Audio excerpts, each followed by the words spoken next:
ঈদের দিনে চটপটি না হলেই যেন মনে হয় একেবারেই চলছে না, কিন্তু এত কাজের মাঝে চটপটি বানানোটা একটু ঝামেলাই মনে হয়। তাই চলুন আজকে আপনাদের জন্য সহজ একটি চটপটির রেসিপি নিয়ে এসেছি।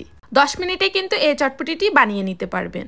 এর জন্য লাগবে ডাবলি সিদ্ধ করা ক্যান। তবে আমাদের এখানে ডাবলি সিদ্ধ করা সেই ক্যানগুলো না থাকার কারণে আমি এখানে চিকপিসের ক্যানগুলো নিয়ে নিয়েছি। আর এখানে এগুলি কিন্তু পুরোটাই সিদ্ধ করা, মানে একেবারেই নরম থাকে, যেটা আর সিদ্ধ করতে হবে না বা কিছুই করতে হবে না, জাস্ট সবকিছু মেখে নিতে হবে। যেটা আপনাদের হাতের কাছে থাকবে সেটাই কিন্তু নিতে পারেন, হয় ডাবলি না হয় চিকপিসের এই ক্যানগুলো নিতে পারেন। আর আজকে আমি দুটো ক্যান ব্যবহার করব, যার একটি ক্যানেই থাকে 439 গ্রাম চিকপিস। তারপরে এগুলিকে ক্যান থেকে একটি স্ট্রেনারের মধ্যে নিয়ে নিতে হবে।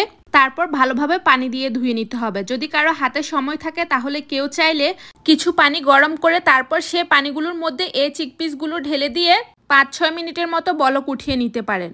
তাহলে তখন সেই চিকপিসগুলো ব্যবহার করলে চটপটিটা গরম গরম থাকবে। আর আমি এখন যেটা বানাচ্ছি এটা নর্মাল টেম্পারেচারের চটপটি হবে। এবার একটি বলের মধ্যে সেই চিকপিসগুলো নিয়ে নিচ্ছি, আর অবশ্যই পানি ঝরিয়ে তারপর চিকপিসগুলো ব্যবহার করবেন। এর সাথে দিয়ে দিচ্ছি সিদ্ধ করা আলু, আর এই আলুটাকে সিদ্ধ করে আমি এরকম বড় বড় টুকরো করে কেটে নিয়েছি। তবে কেউ চাইলে ছোট ছোট টুকরো করে ব্যবহার করতে পারেন। তবে এভাবে আলুটা ম্যাশার দিয়ে ম্যাশ করে দিলে চটপটিটা একটু গ্রেভি গ্রেভি হবে। এর সাথে কিছু পরিমাণ চিকপিসও কিন্তু ম্যাশ করা হবে, যার ফলে পরবর্তীতে খেতে একটু ভালো লাগবে। আলুটা মিশিয়ে নেওয়া হয়ে গেলে এবার এর মধ্যে দিয়ে দিচ্ছি কুচি করে রাখা 1/4 কাপ টমেটো, 1/4 কাপ শসা কুচি, তবে শসাটা একেবারেই অপশনাল, 2 টেবিল চামচের মতো পেঁয়াজ কুচি, 2 টেবিল চামচের মতো ধনিয়া পাতা কুচি, 2-3টি কাঁচামরিচ কুচি, তবে যে যেমন ঝাল পছন্দ করেন সেই অনুপাতে দিয়ে দিতে পারেন। দিয়ে দিচ্ছি 1/2 চা চামচের মতো চটপটি মশলা, তবে পরবর্তীতে আরও কিছু পরিমাণ ব্যবহার করব। 1 চা চামচ পরিমাণ চিলি ফ্লেক্স। আর চটপটি মশলাটি আপনারা যে কোনো ব্র্যান্ডের চটপটি মশলা ব্যবহার করতে পারেন, তবে বুঝে শুনে চটপটি মশলা ব্যবহার করবেন, কারণ এতে কিন্তু অনেকটা পরিমাণ ঝাল থাকে। তারপর এর সাথে দিয়ে দিচ্ছি সামান্য একটু পরিমাণ বিট লবণ। এবার দিয়ে দিব তেঁতুলের টক। তবে আমাদের এখানে তেঁতুলের গাঢ়টা এভাবে অনেক ঘন করে থাকে, তো আমি 2 টেবিল চামচ পরিমাণ তেঁতুলের গাঢ়ের সাথে কিছু পরিমাণ পানি মিশিয়ে তারপর ব্যবহার করছি। এবার দিয়ে দিচ্ছি আরও উপর দিয়ে কিছু পরিমাণ এমনি নর্মাল পানি। এর পরিবর্তে কিন্তু আপনারা এমনি নর্মাল তেঁতুলটাকে ভালোভাবে গুলিয়ে তারপর সেই তেঁতুলের রসটা ব্যবহার করতে পারেন। এবার সব কিছুকে ভালোভাবে একত্রে মিক্সড করে নিতে হবে। তবে এ সময় অবশ্যই চেক করে নেবেন লবণ বা সব কিছুর টেস্ট ব্যালেন্স আছে কি না।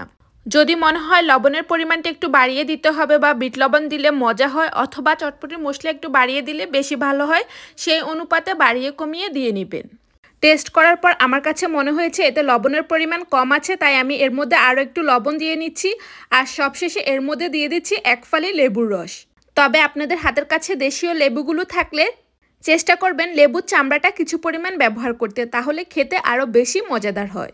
এখন আবারও সব কিছুকে মিশিয়ে নিচ্ছি। এই তো সহজ চটপটিটা অলমোস্ট রেডি। সব শেষে উপর দিয়ে 2টো ডিম আমি গ্রেট করে ব্যবহার করে নিয়েছি। এটা অবশ্যই দিতে হবে আমাদের দেশীয় চটপটির টেস্ট পেতে হলে। আবার আপনারা চাইলেও কিন্তু এখানে ফুচকাও দিয়ে দিতে পারেন, তবে আমি আর বেশি ঝামেলাই করছি না, যেহেতু বলেছি 10 মিনিটে চটপটি বানিয়ে দেখাবো, তাই যতটা সহজে পারছি আপনাদের সাথে সেভাবেই রেসিপিটি শেয়ার করছি। এই তো এবার রেডি হয়ে গেছে আমার মজাদার সহজ চটপটিটি। তাহলে আর দেরি কিসের, এবার ঈদে কিন্তু আপনারা এই সহজ চটপটিটি বাসায় বানিয়ে দেখতে পারেন। কেউ বুঝতেই পারবে না যে এত সহজে আপনি চটপটিটি বানিয়ে নিয়েছেন। আর আমার এই রেসিপিটি আপনাদের কাছে কেমন লেগেছে তাও জানাতে পারেন। ভালো লেগে থাকলে লাইক কমেন্ট শেয়ার করে পাশেই থাকতে পারেন এরকম আরও মজাদার ও সহজ রেসিপি পেতে। আর ভালো লাগলে অবশ্যই একটি লাইক দিয়ে যাবেন, কারণ আপনাদের লাইক কমেন্টস আমাকে আরও কাজের প্রতি উৎসাহ করে।